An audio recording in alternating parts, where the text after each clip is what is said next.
Well, who is the best team in the Metro after all? That is right, kids. The Washington Capitals. Your Locked On Capitals, your daily podcast on the Washington Capitals. Part of the Locked On Podcast Network. Your team every day. And hello, ladies and gentlemen, and welcome to another episode of Locked On Capitals. I am your host, as always, the insider of the insiders, Tyler Kuehl, with my mic actually plugged in this time. But as you can tell, we're back in the home studio here. But feeling good after an excellent weekend of hockey. 2 big wins. This is the Washington Capitals, guys. I'm not going to go full scale, willy-nilly, go too crazy yet, but dare I say that they are the best team in the Metropolitan Division? Well, according to the points, they are. We'll talk about how they got to that point after 2 big wins over 2 really good teams, 2 teams that were top of their division when they played, at least when the Caps played them. We'll get to both games, kind of not take as big of a heart as a look back as the game on Friday, as the Washington Capitals beat the Florida Panthers, beating the Carolina Panthers, the Carolina Hurricanes, not football, Carolina Hurricanes on Sunday, Panthers on Friday. Also, we'll kind of look ahead to that matchup a little bit on Tuesday against the Panthers. We'll kind of focus on Tuesday's show more because, well, we'll have a better idea because the Florida Panthers do play another game. Actually, no, they did play yesterday. They did not play until Tuesday. We'll get to how that game went against the Seattle Kraken on Tuesday, previewing the second matchup in a matter of 3 days between the Panthers and the Capitals. Already the third and final game of the season, by the way, between the Atlantic and Metropolitan Division teams. But first of all, I got to say thank you very much for making Locked On Capitals your first listen and first watch today and every day, free and available on all platforms. So let's kind of get into the game that happened yesterday on Sunday against the Carolina Hurricanes. This game, guys, it's so crazy to look at this game and say, well, it was a must win. Well, it kind of was. I mean, it kind of was to really show that the Capitals are for real. Carolina, I mean, this is the first of 4 meetings between the 2 divisional rivals. First time they've also played in, almost 2 years, because of the fact that Carolina was in the Central last year. Washington was in the East in the restructured league due to the pandemic. And you know what? This was a good, hard-fought game. Certainly a fun game to watch as well. Carolina, Sunday afternoon crowd. Nobody cares about the Carolina Panthers right now. They stink. The Hurricanes are where it's at down there in that neck of the woods. And I thought they played a really good hockey game. I thought the Hurricanes, they came out strong, came out hard. No scoring for the first 20 minutes. Each team got a few good chances. Frederik Andersen had to make some big saves. Illya Samsonov getting back-to-back starts. Actually, 3 starts in a row now. I tell you, this was kind of a very interesting thing as Samsonov has really grasped on to the 1A role now as a result. I thought he had to make some big stops in the first period. Second period comes around and, I will say after that crazy play that Samsonov, like the first shift, puck gets dumped around, he misses it. All of a sudden there's a chance for the Canes, and then they hit the post right after, and you thought, oh boy, this is going to be a shaky game. This could get ugly. They settled in, and second period early on, Dmitry Orlov comes in from the point, and apparently, as we learned after, former forward Dmitry Orlov comes in, and it looks like he's going to take a shot. He's in a prime scoring chance, but sees that some number 8 guy who is left, and he's like, oh, here's a scoring chance. Bing! Ovechkin, cling! 19th of the season for the Great 8. Boy, he has had himself a weekend, kids. Alex Ovechkin bangs it in from the left wing side, something he hasn't done as much as he has done in the past this season. Boy, that was a big goal, though, a key goal to get Washington out in front. Part of a second period where they actually outshot Carolina, even though they ended up getting outshot in the game as a whole. This was an important stretch of the second period. Later on, a couple shifts later, puck goes in the corner. Johnny Carlson just kind of dumped it off the board, took a shot that went wide. Alexei Protas grabs the puck. And Protas is kind of looking. He kind of sees a couple of his teammates in front. Doesn't really think, this isn't like a great scoring chance, but let's just try it and see what happens here. He flings it towards the front of the goal, off of Tony DeAngelo's foot and into the back of the net. Alexei Protas, his first ever National Hockey League goal. Now, they don't ask how, kids. They ask how many. I mean, we saw the goal the other night. I mean, it's Michael Scarbosa, his first goal of the season. Then Protest gets his first NHL goal this way. I mean, you remember Brett Leeson, his old Prince Albert teammate's first goal, shot that went off Victor Hedman. How about this? How about a Norris candidate, Tony DeAngelo, even though Tony DeAngelo is a bit of a goof, but that's neither here nor there. I thought that was the most prototypical way to get your first goal, at least the way it's gone. He is also now the 6th Washington Capital this season to score his first NHL goal and makes it 2-0. And you know what? It's like, wow, Washington's in control. Washington's in a good spot. And you know, it's really funny. Crystal at Maple Stitch on Twitter tweeted at us after we asked, how do you guys feel after the game? And she said, it felt like them. Didn't feel like the Capitals scored 2 quick goals and then giving up 2 pretty quickly. We go to the third period, seeming like, all right, all you got to do is hold on for 20 more minutes. Samsonov's playing great, making some big saves, having stopped all 19 through 40 minutes. And Jesperi Kotkaniemi finds a way to walk through and sneaks one on by. Okay, well, that's not good. That's his 5th of the season. It's 2-1. Not much longer later, Mari Nature's coming on in and somehow just finding Nino Niederreiter just walking on in by himself and whling, puts one right by the glove of Samsonov, and it's 2-2. With about 6 minutes left and change. And I literally said to myself, this is a problem, because here's the thing. Remember how we keep talking about the points that Washington has given up? The 5 overtime losses, all those that they have lost this season. You just think to yourself, it's going to come back to haunt them, given the missed opportunities against Detroit and Tampa and just all these other scenarios when they have come close, right? So you thought, if we go to overtime in Carolina, what are the odds that this one doesn't end in 65 minutes and the Hurricanes come up top and they do a storm surge on the Washington Capitals? Well, thankfully, we didn't have to worry about that, because not too much later on, a beautiful looking setup. Top line's out there. Orlov is paired off, and he's kind of creeping on in down the wing. Nice little play. Tommy Wilson gets a feed from John Carlson up top. And what does Tom Wilson do? Quickly fires it backdoor, deflected in, right just past the wickets of Frederik Andersen by Orlov. His 4th of the season, makes it 3-2. Johnny Carlson bangs in the empty netter. Caps win this one 4-2. Boy, was this an important game for Washington to win. They are now on the season an incredible 14-3-5. Though they played 2 more than Carolina, they at the moment hold the division lead with 33 points, 2 ahead of the Hurricanes. There's no way to be frank about this, guys. This team is playing really, really good hockey. And as a result, they've been rewarded. They have found a way to sit at the top of the division, which, let's be honest, I didn't think this team was going to be at this point. You didn't think this team was going to be at this point. And a lot of the experts and analysts said that this team was not going to be at this point. We thought this was the year of the fall off, the dip, the old age becoming a factor. However, Alex Ovechkin is just continuing to rack up goals. Like we said, 19 now.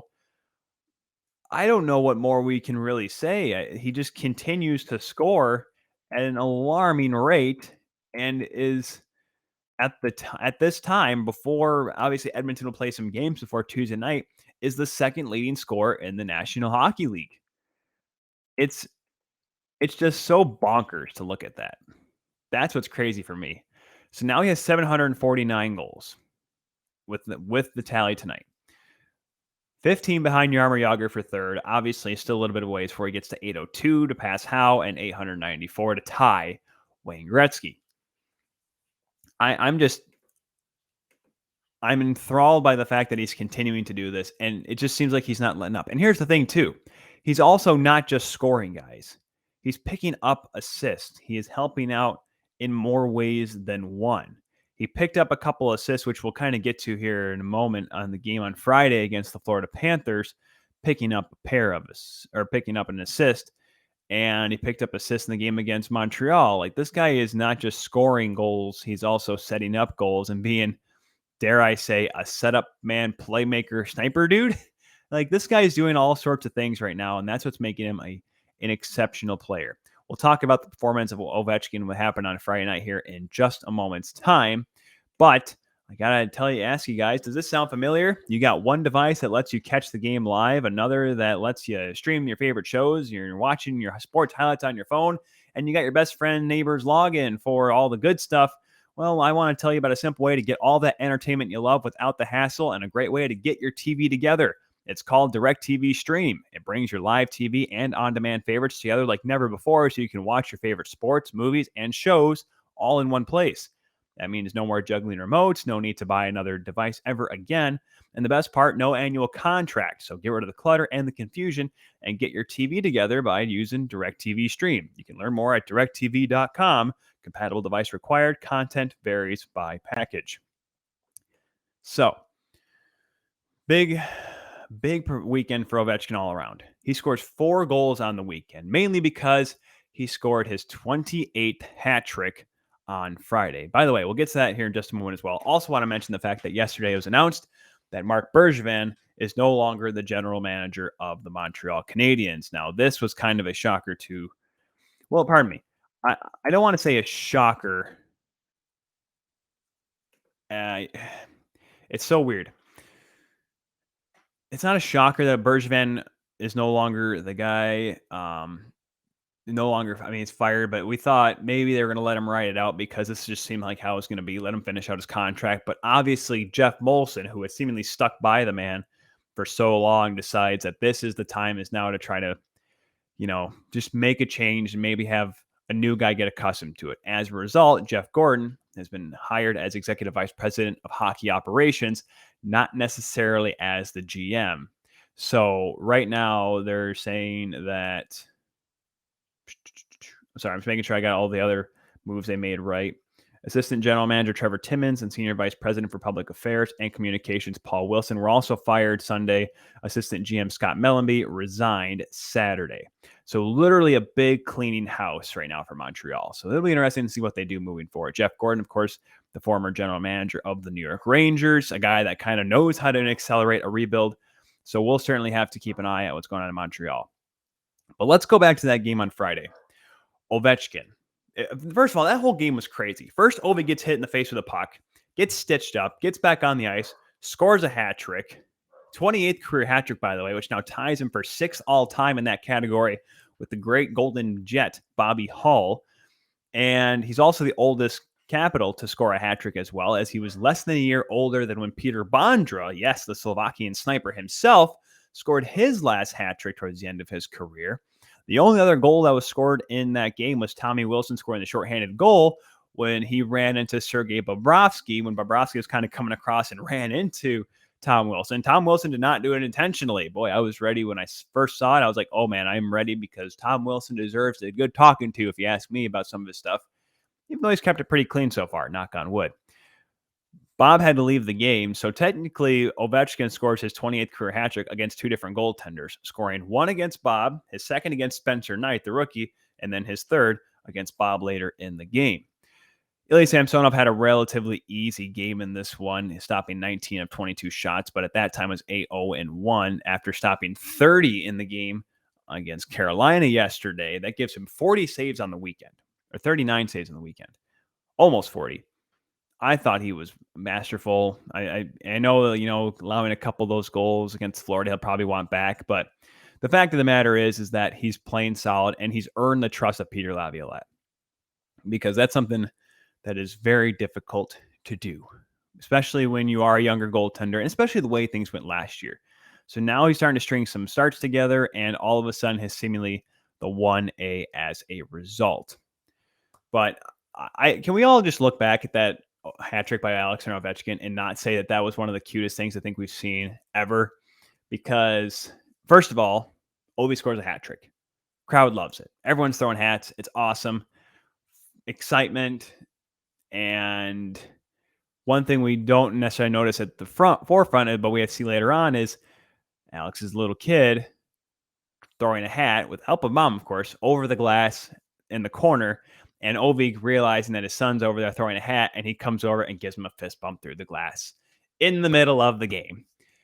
That right there is just adorable because I love those moments. I myself, when Tyler Bozak had his first kid when he was in Toronto, him and his wife, a lot of the wives or parents would come up and watch from the Zamboni doors during warmups, and the kids would be put on the glass, and Bozak would come over and give him a high five and say hello, and the kid's face would light up and just, oh my goodness, it was so adorable. So seeing Ovechkin's kids celebrate with his dad was certainly exciting. Even though he's clearly left-handed, I don't know if you guys ever see those videos Ovi takes of his kid shooting a puck with his stick. It's always him using in the backhand because it's a right-handed curve, and he's using the backhand. I'm like, oh, your kid's left-handed. My goodness, if Ovi can keep going and play until he's like Gordie Howe age, you're all of a sudden going to have Ovechkin on one side, Ovi on the other. And I'm just like, man, that would be something. It may happen. It may not, but, it's a cool little thing to think about. So with the 2 wins, as we said, 15-3-5 for the Washington Capitals. Big test coming up on Tuesday night. I'm really excited to see what this hockey team can do from there because I'm not saying the schedule tapers off after this because it's the National Hockey League. You really don't want to take any days off just by the way things go, the way the buck bounces. And as we saw with Florida falling to Seattle, there's no such thing as an easy night in the NHL because if you take your night off, and even as Washington saw against Seattle, it's certainly something you do not want to do. But I mentioned after that Columbus will be a tough one, as will Anaheim. But you have Chicago, Pittsburgh, and Buffalo, and Chicago again before mid-December. And that'll be around the time when we say, all right, here's the cutoff line of a definitive teams that can and will make the playoffs. So I'm not saying this is a perfect time for Washington to really pick up steam here, but, given the fact that they want to be considered one of the best, not just in the Metro, but in the East, they need these wins. They need to rack up these wins, and especially given the fact that there will be a point when the team kind of starts to stumble. Let's be honest here. This team is not going to go 63-10 and how many games would be left? 63-10 and 9? 9? Yeah, 9. Yeah, that's just not going to happen with this team. So I think that's going to be the important thing going forward with this team is that they continue to stay focused, play hard, and not let it up. Not let up at all, because it's certainly going to be an important stretch to maybe distance themselves a little bit from the bottom of the division, from the cutoff line in the playoffs. Because when you come around February, when we get coming out of the Olympics, those will be some really tough, grueling games that they're going to have to try to work through. And you don't want to have to worry about, we need to win this game. We have to win tonight or else we're in trouble. So giving yourself a little insurance, a little bit of cushion, that'll be important for the Washington Capitals as we head down the stretch, especially with this upcoming stretch. We'll get to the scores tonight and get our Kuehl Kaps of the weekend as well here in just a moment. But guys, it is here, the best Monday of the year, Cyber Monday, and Built.com is the place to aim your mouse. You can get at least 20% off everything delicious and healthy. That's 20% off site-wide at Built.com, and an even bigger discounts on Built Boost, Broth, and Built Swag. A brand new Built Bar flavor has just landed for Cyber Monday, Caramel Almond Delight. Delivers everything it promises. Caramelized chocolate, check. Almonds, check. Delightful, double check. And be sure to get yours before they're gone. They have 150 calories and 17 grams of protein per bar. 'Tis the season to save and give your taste buds the gift of Built Bar.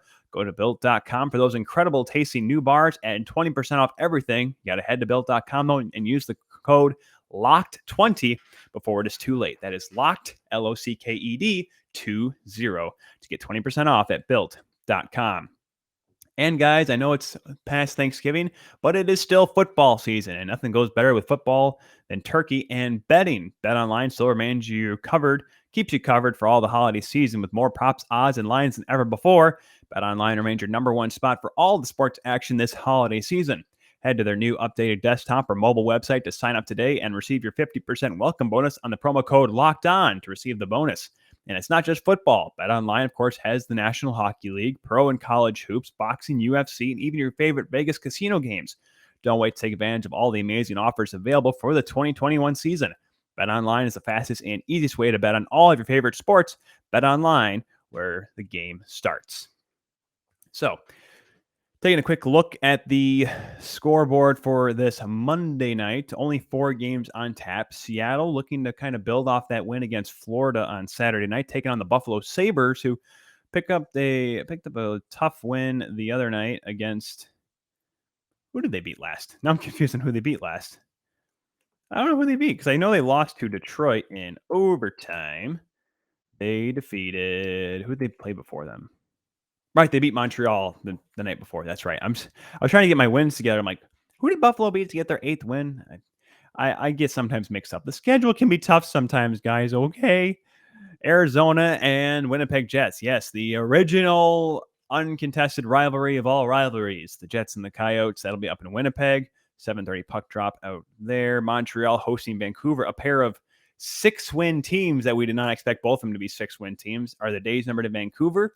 Well, Montreal, with their new man in charge, if they pick up a win, there may be movement in the front office in BC. Pittsburgh will be taking on Calgary. That game will be a kind of important one for the Flames. They're trying to stay towards the top of the Pacific Division, or at least in the hunt, as they are second at the moment, right behind the Edmonton Oilers, with Edmonton having 1 game in hand, 1 point ahead of the Flames as well. Those are the games on Monday night. I don't know what day it is anymore. I'm sorry, folks. There's been so many games, and obviously the Thanksgiving weekend, and I was out of town, as you guys remember. I was in Canton, New York, upstate New York, and then we had a long bus drive, a 13-hour bus drive to get back to on Sunday morning. Then I had to unpack, and so everything's still blurring together. But let's get our Kuehl Kaps of the weekend here. First of all, it's going to give it right away. Alexander Ovechkin, 4 goals. Not too shabby at all. Second in the league in points, ahead of Connor McDavid, behind Leon Draisaitl, has 37 now, as he has a total of 18 assists, which puts him 5th in that category. And if I'm not mistaken, he has more assists.